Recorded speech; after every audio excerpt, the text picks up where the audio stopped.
So I was up on Dartmoor the other day, which is a huge national park, high ground, about 40 minutes from Exeter. It's not that far, but it's very slow roads. But one of my favourite animals to paint, the belted Galloway cattle, were actually wandering around and near the road, up on Dartmoor, the sheep, the cattle, and so on. They're free to roam. There aren't many fields as such, unlike most farming in the UK. So I thought it was a great opportunity to take some reference photos, and I did that. So I was inspired to do some painting of these cattle again. So here's the first one. This is grey watercolour marker, and you can see I've just popped in 1, 2, and then there's a third one there peeking out over the top. And then here's another one that I'm going to do at some point. 1, 2, 3, and then that one's a mistake. I'll try and lift off some of the watercolour marker there before I paint over it. So this was going to be that one, but as I started to draw it in, I felt it, although it kind of mimics what might happen in real life, cattle aren't always nicely artistically arranged. It was just becoming, it just didn't sit right having him directly above that one, or her directly above that one. And then this one cattle standing there. So all in, going to use acrylics to do all of these. So here are my interactive acrylic: titanium white, tinting white, ultramarine blue, crimson, brown umber, cadmium yellow, light, and Mars black. So the first thing I'm going to do is block in some sky, I think. And in order to do that, what I'll do is grab my 1-inch flat synthetic brush, and we'll grab some of the tinting white. It was quite a sunny but hazy day up on the moor. Really beautiful conditions and scenery though. And I'll grab a little bit of the cerulean blue.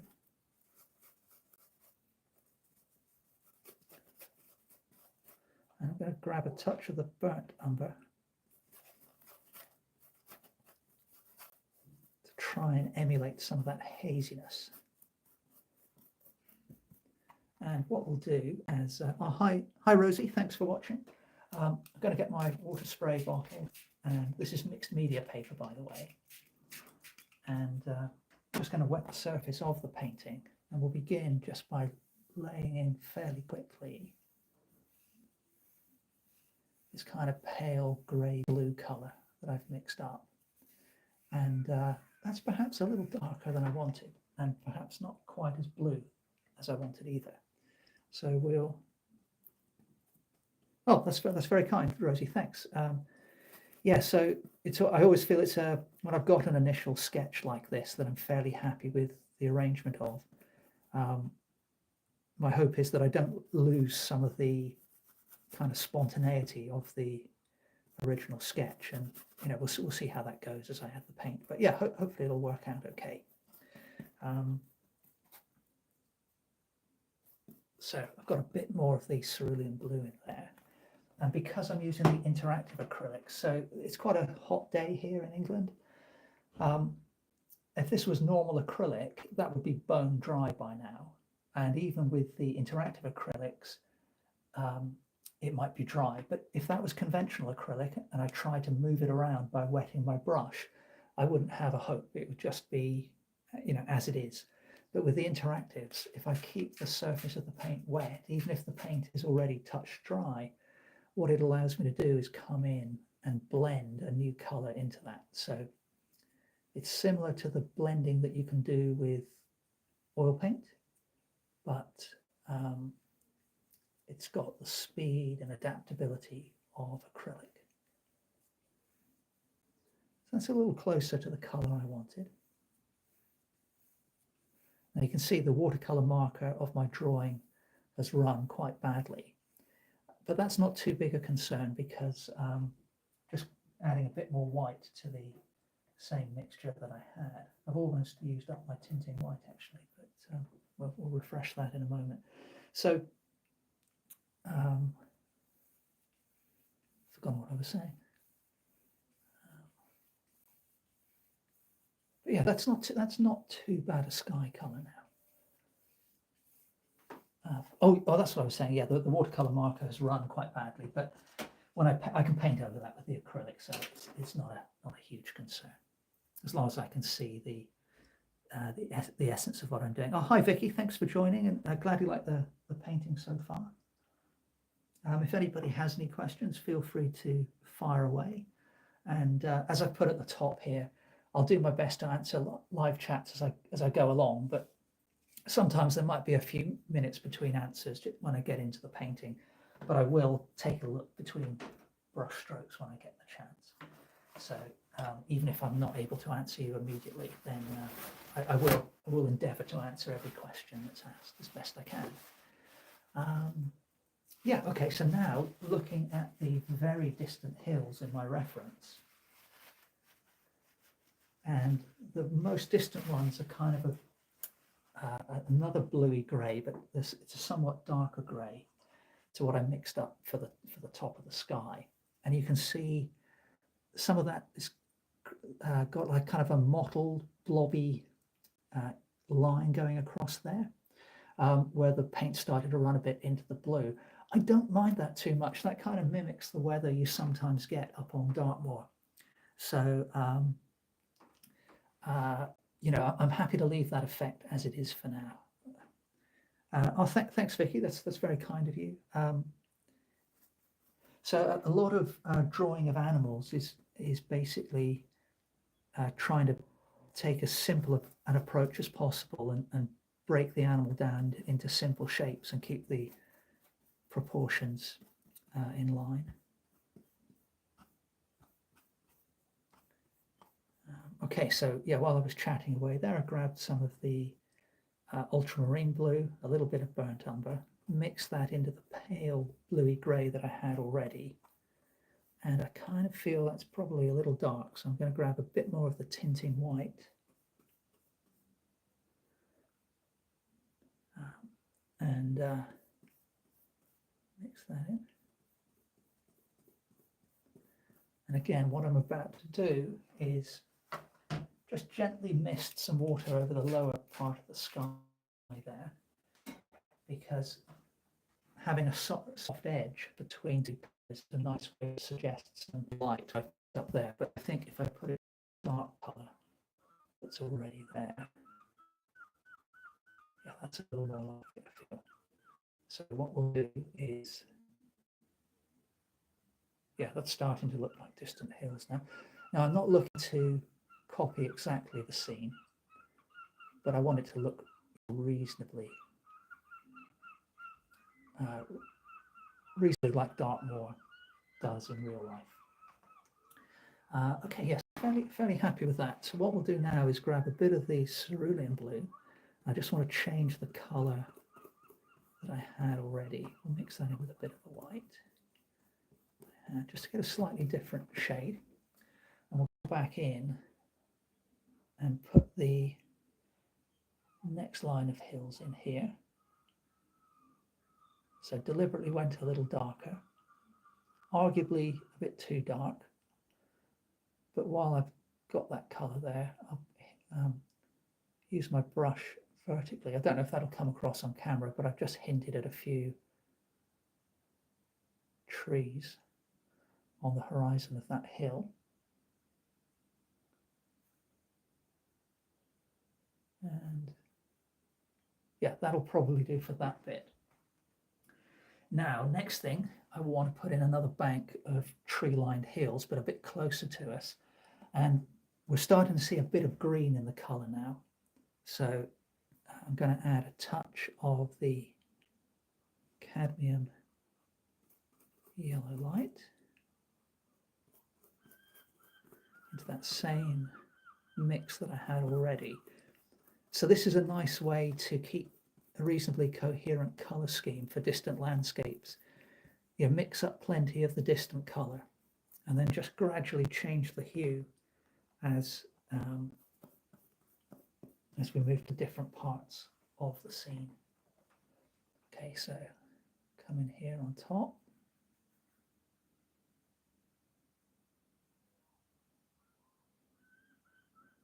And then kind of wiggle the brush to suggest different distant trees on the hill line there.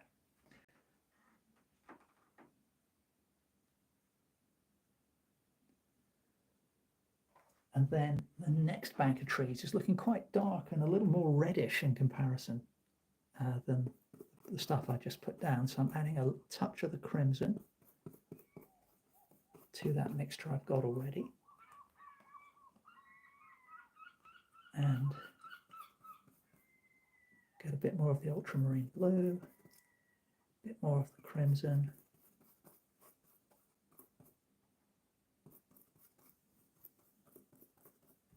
And we'll keep the surface of the painting fairly moist. We'll come in across here.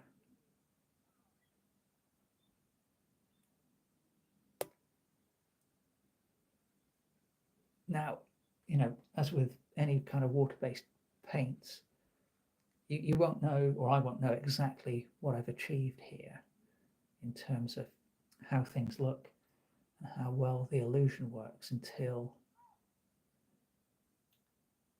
things have completely dried back. But at the moment, I'm fairly happy. And notice, you see, I've got a kind of a paler, soft edge to that band of paint I've just put down. And that's simply a result of just not having much paint on that lower part of the brush, the right-hand corner. So these interactive acrylics really do lend themselves to wet in wet painting techniques that I don't know. You know, before I started using these, I didn't really associate acrylic with those kind of techniques, and I thought they were out of reach for me. But the interactives have changed things quite a bit over the years. So one of my favourite media to use. I really like using watercolour as well.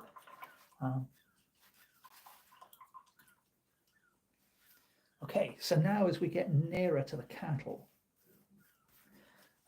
there's a bit more colour in the landscape.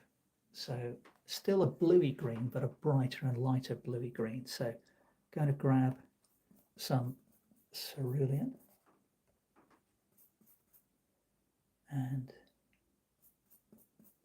mix in a bit of the cad yellow. Grab some of the tinting white. And that's not too far off in colour, but maybe not pale enough and not grey enough. So what I'm going to do is just wet my brush a little bit and pick up a little bit of that kind of distant grey that I had from earlier, just to knock back the brightness of this colour a bit. And let's keep the surface of the painting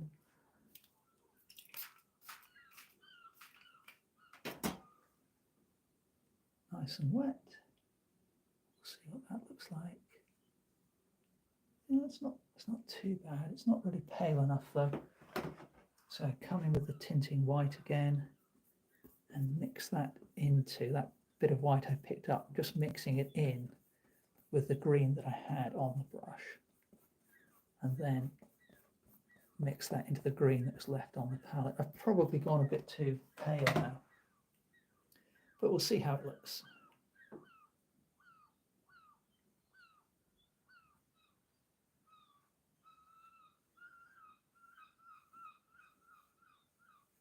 Yeah, fairly happy with that.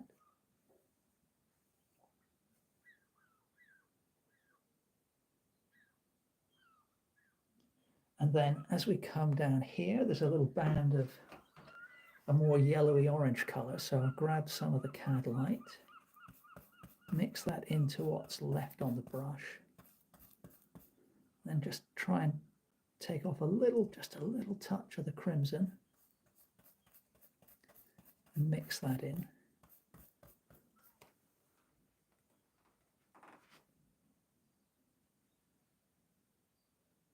it's not too bad, not too bad, not quite the colour I want, but not too bad. I'm going to go just a little touch more of the red. We've got to be careful with the red because it's quite strong. It's quite a strong colour, so I don't want to push things too red. But what we'll do is just put a thin. Yeah, that's working quite well. Just to introduce a little bit of warmth into that background region. And then as things come down this way, up to this kind of little line of the hill I've put in there, then it becomes a darker, more bluey green, a richer green, and then there's a darker purple as well. So as I've got the kind of greenish colour going on here, so let's just spray the palette with a bit of water, keep the paint alive. We'll grab up a little bit of ultramarine blue, mix that into what I had already, and that is not too far off the colour I want. So we'll actually, and what I'm going to do is just pick up on one corner a little bit of that lighter colour as well. And so I've kept my treatment fairly simple, and the textures are just a result of the fluidity of the paint. But now I'm just going to change the brush stroke that I use as we get a little closer to the viewer, and we'll see how well this works. But just change the texture of the application of the paint. So yeah, it's not huge. It's not coming out hugely different in texture, but I'm reasonably happy with the colour.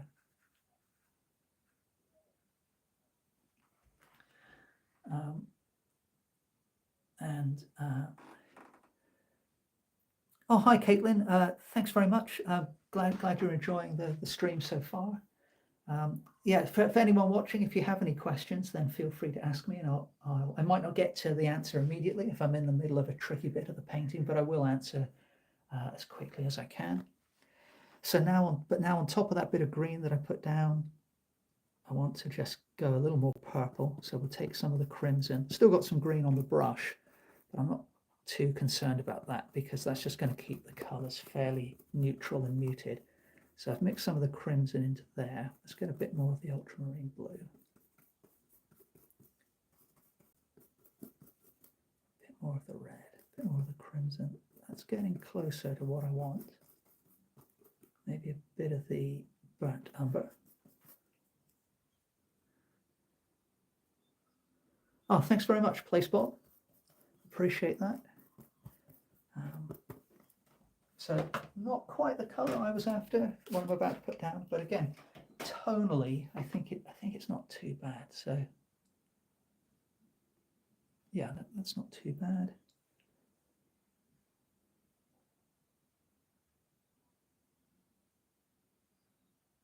And that's probably enough for that section. So what I've done so far is from top to where I've gone, I've represented the distant landscape, or the distant and middle distant. And so I've kept all the colours fairly cool, fairly muted. And as mentioned a few minutes ago, we won't be able to see exactly what's going on until things completely dry back. But the idea now is that as I come into the foreground, I'm going to go a bit brighter, a bit warmer, and have things more textured.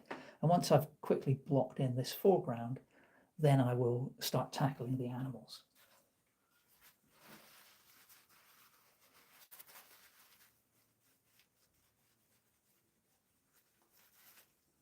So I'm just cleaning my brush at the moment.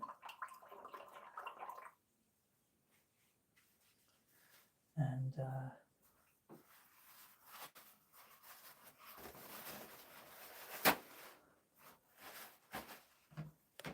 okay, so what we'll do is this time we'll start with some cadmium yellow.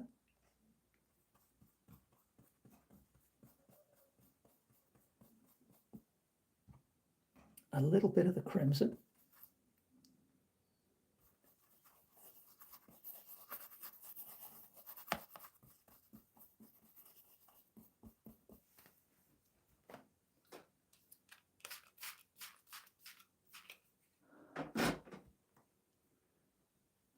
And then we'll come in, putting the brush down flat. Now that's not too bad. It's maybe a little more muted than I had intended, but for a first layer, it's going to be okay, hopefully. The main thing, or one of the main things I want to do for this early stage, there's a bit of green coming through there. That's kind of that's okay.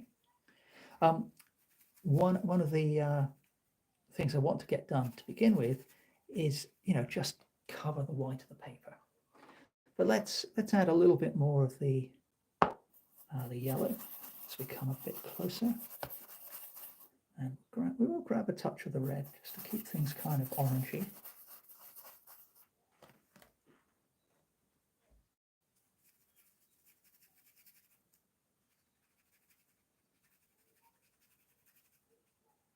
Now you can see that some of those runs from the watercolor marker, they're not being covered up by the paint I'm putting down at the moment, because I'm using a fairly dilute application of paint.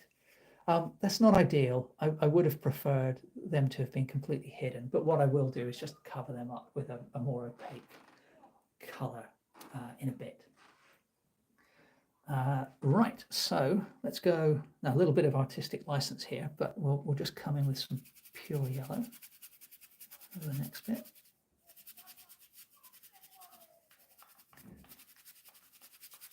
And we'll take some more of that pure yellow, just put a touch of cerulean blue in it, but not too much, just so we go a little brighter green down into the foreground.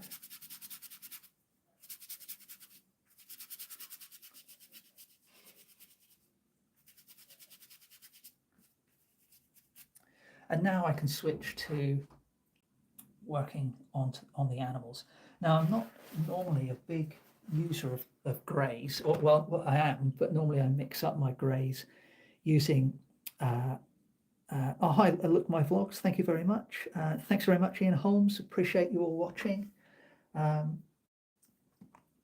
If you've just joined, feel free to ask questions if you have any, and I'll get to them as soon as I can.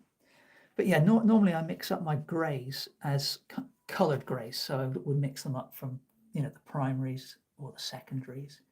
But today I've got some Mars Black on my palette, and I'm going to use that to give me the starting grey, as it were, for these belted Galloway cattle. So what I'm going to do is pick up, I've been using tinting white tinting white up until now, but I'm switching to the titanium white, which is more opaque. And I'm just mixing in some Mars Black.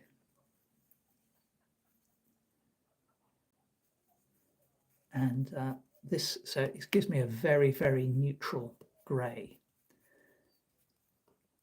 I'll go a bit darker. Now, when I paint belted Galloways, there are actually, when you look at their coats, although we think of them as black and white, there are a ton of different colours within their hair.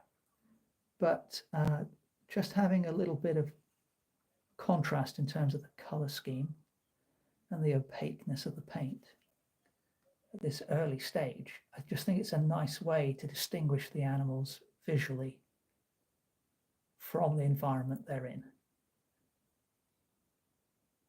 And I don't work to sort of hard and fast rules. I try to do what works best for the painting as a whole.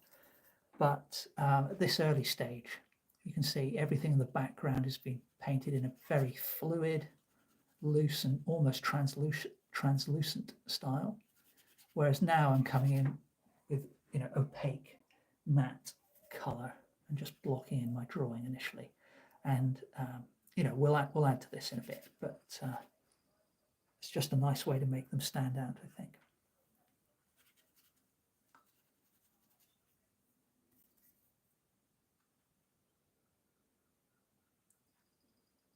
And as I'm doing this, my plan at the moment is, so for example, this one that I'm painting right now, I will probably leave as little more than a grey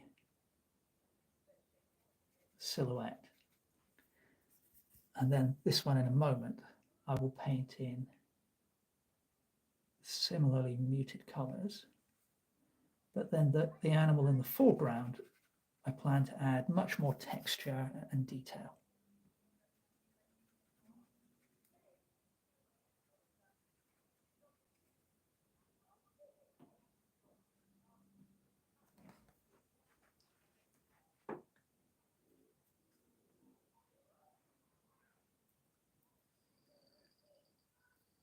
Hi again, look my vlogs. Thanks for watching. So the paint's starting to run out a little bit up here, so I will take the opportunity to add a bit more titanium white to that.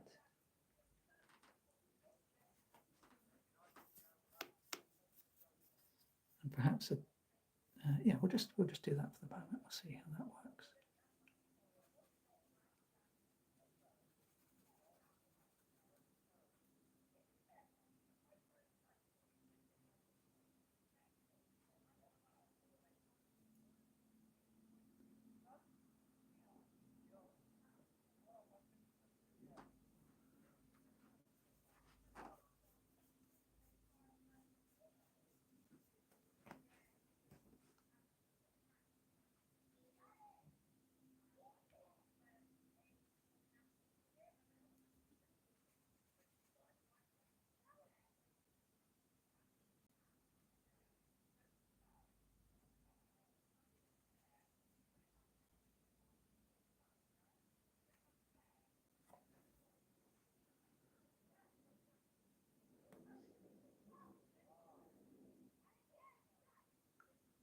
I think I'm going to add some of that grey just loosely and a bit of dry brush to the underside of the belly.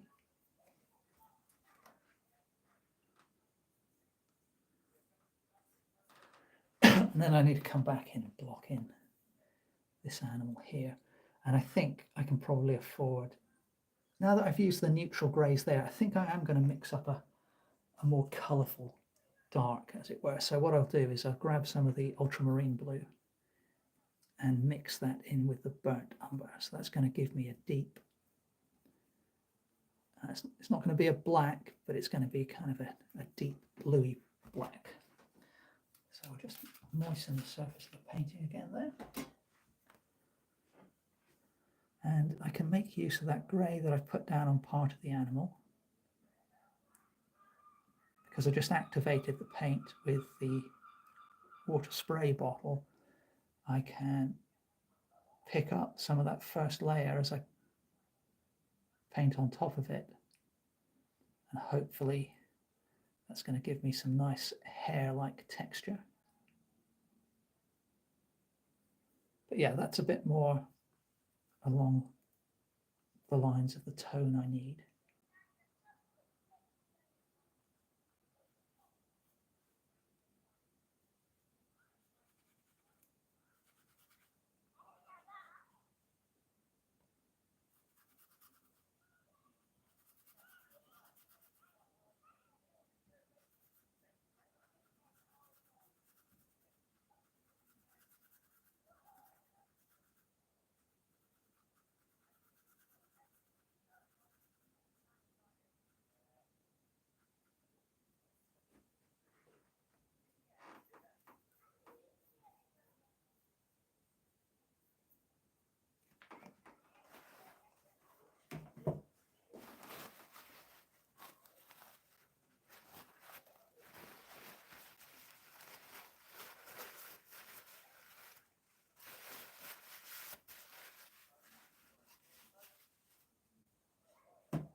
Accidentally picked up a bit of red on my brush, so I'm just trying to clear that.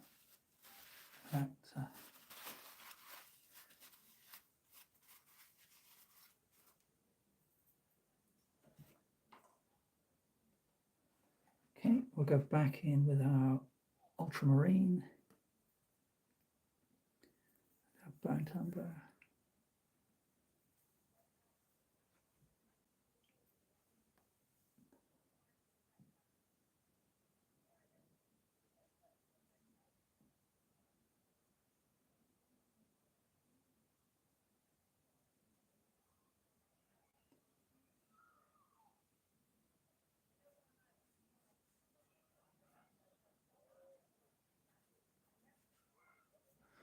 There we go. So that mix has come out a bit darker than the first one. But hi, Lady Paver. Thanks for watching. But let's put some of that dark in, a bit of wet in wet.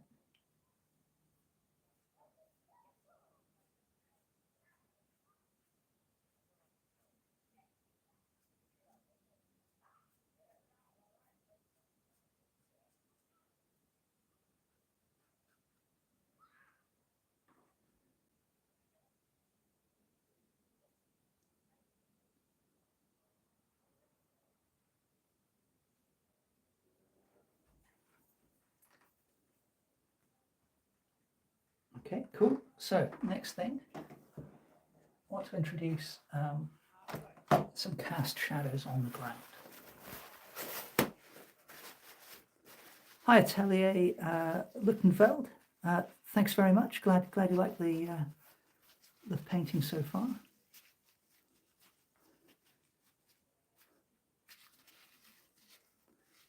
Lakenvelders, is that does that mean belted galloways? I'm not sure.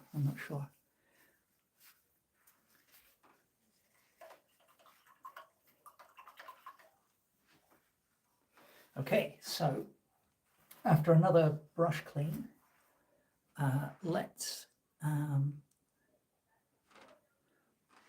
some kind of. I need to go sort of darker green for the cast shadows. So I'm taking some ultramarine blue and mixing it in with that kind of purplish grey that I had before.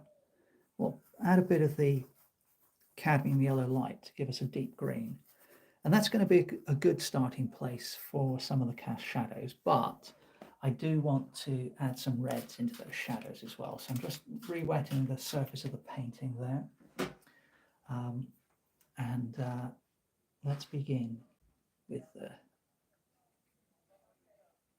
cast shadow from this animal.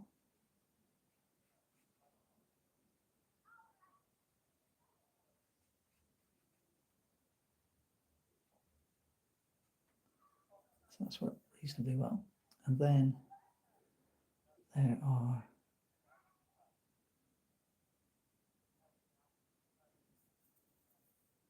some hillocks and bushes and things, gorse, popping up from the landscape.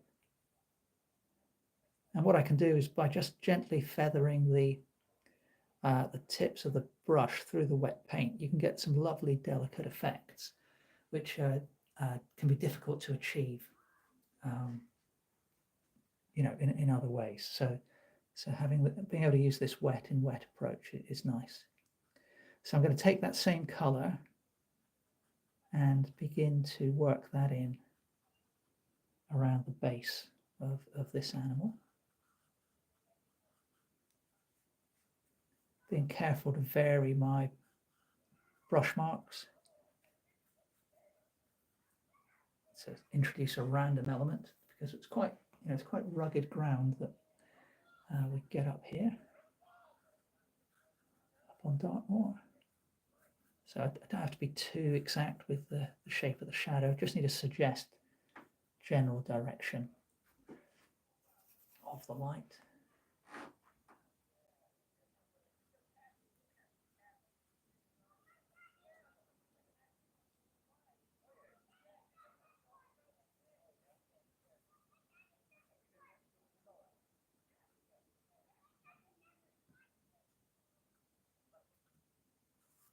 Okay, there we go.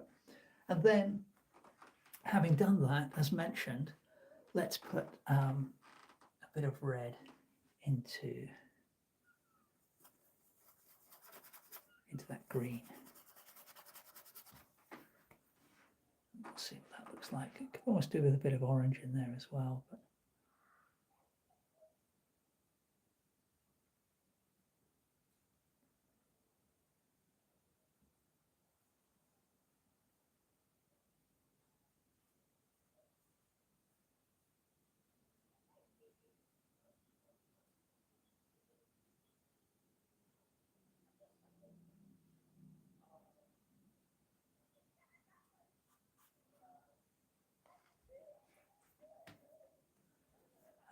Okay, I'm fairly content with that so far. So before I go back in and paint the hair on the animal in more detail, add some highlights and some other subdued colors, I need to paint the white stripe. And the way I'm going to do that for this one in the foreground is, I think I'm actually going to put down a base color of a purple, pale purple, and then work my way on top of that with some other colors. So, although having said that, before I do that, I think what I will do is take one of the greens that I had from earlier and just kind of pop that in on the underside. So it's perhaps a little bit of green reflected light. Looks almost blue the way I've put it down, doesn't it? But it is a bluey green. So some of that light bouncing off of the green of the grass will bounce up to on the underbelly of the animal. And it's not the right color, but I'm just going to color in the hoof or the trotter of the animal there as well, because tonally that's not too far out. Okay, so yeah, let's do that purple that we mentioned. So what we'll do is grab some ultramarine blue and a touch of the crimson.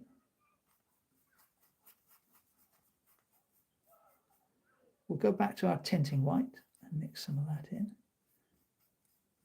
I'm not sure that's quite the color I had in mind, but we'll give it a whirl. We'll see what it looks like.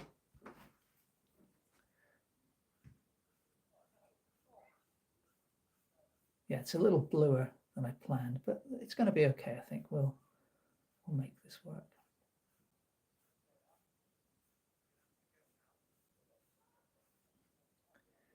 And this one over here, we'll do the same. But applied a little less uniformly. There we go. That's not too bad. Oh, thanks very much, KPDH Edits. Appreciate that.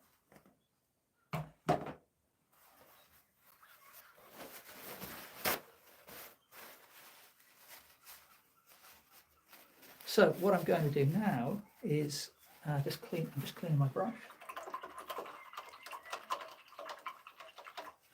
And I'm going to, well, first of all, I'm just going to use the water spray to keep the surface of that foreground cow moist. And I'm just going to pick up some titanium white. And I'm going to use that. Now, I use pure white very sparingly in my paintings. And although I'm putting down pure white, because I'm putting it down onto a wet surface, that's going to kind of soften the effect.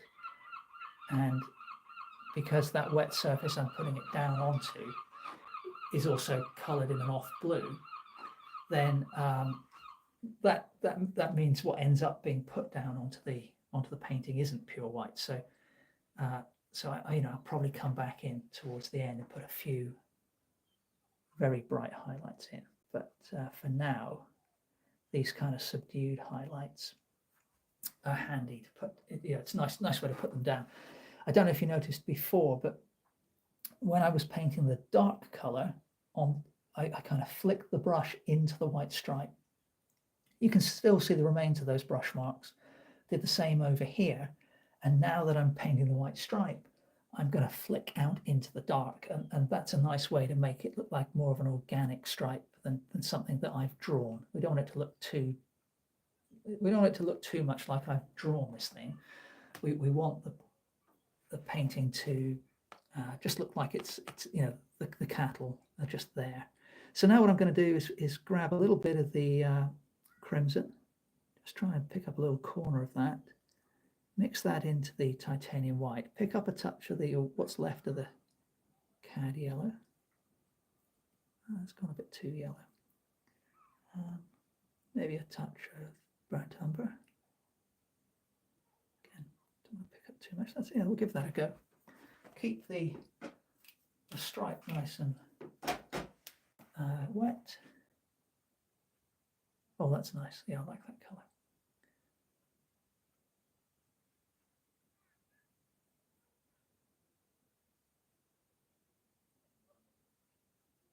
Put a little bit of warmth into those shadows. And then as I come down towards now, I don't know how well you can see on camera, but repeated spraying of the painting with water, where you can see that the colours are running down here. I don't mind that at all for the foreground.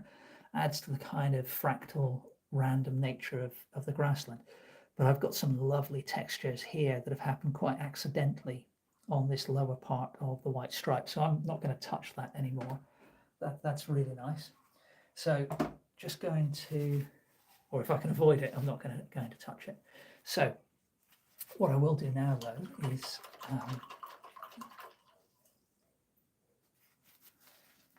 just clean my brush, and we will put some darker colour on the underside of the belly here. So burnt umber, and we'll grab, there's not much yellow left on the palette, but I'm going to mix some yellow into that to give me, it's a brown, but it's kind of a different brown to the one I've been using. Get a bit of the tinting white in there as well to lighten that up.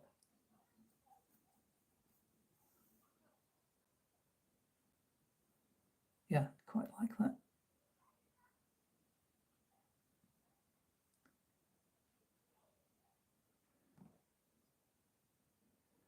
Just looking to see if I can use that anywhere else. I think not at the moment, but we'll grab some of the red and mix that into there. And I'm going to use that, some of the highlights on the dark part of the animal.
And then I want to add a little bit more.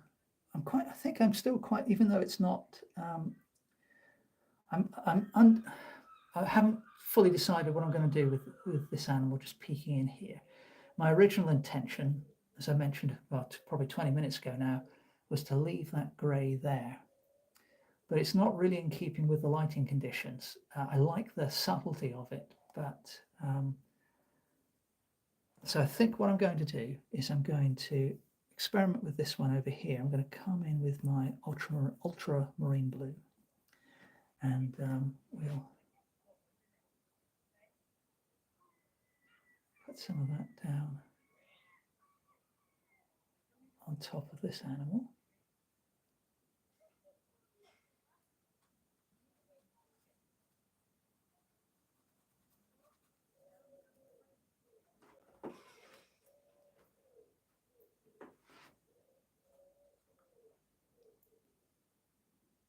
So I'm deliberately leaving some of the grey exposed to act as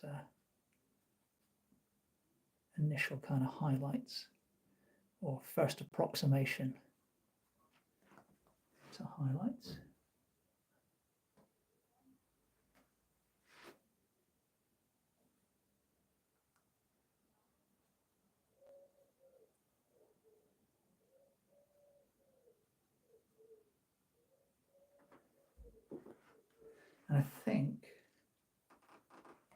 we'll use that same blue for this animal here.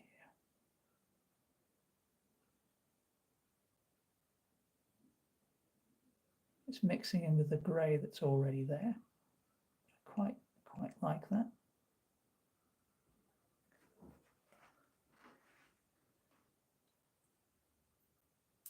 Yeah, so I think that's, oh no, I think I do need to do some more. Let's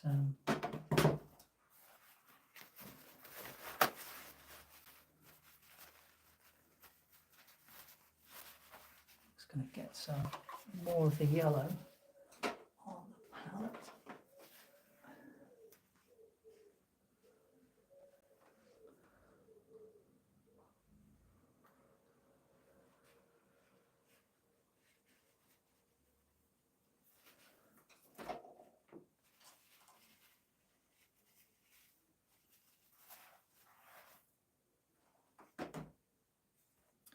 And what we'll do is use some of the tinting white and some of that cad yellow to just introduce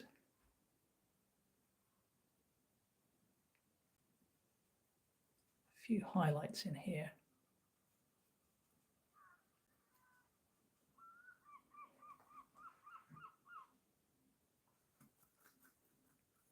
Without making them too strong.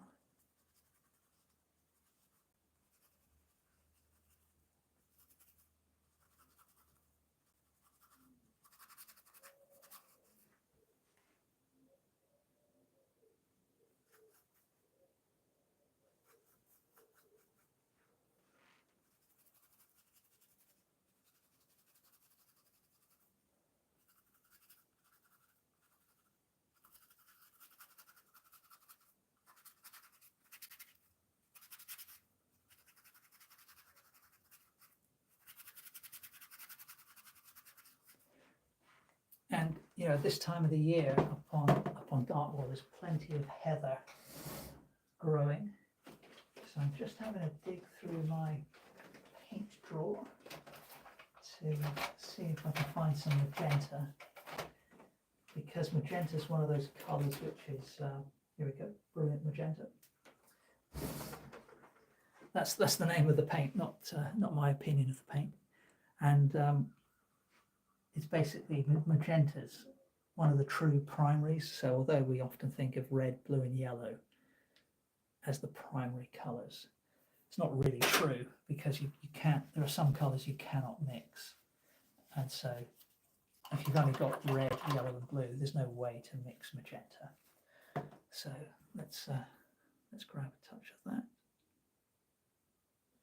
And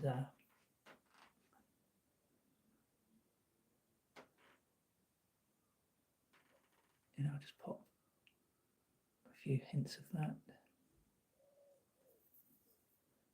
Don't go too crazy with it just yet.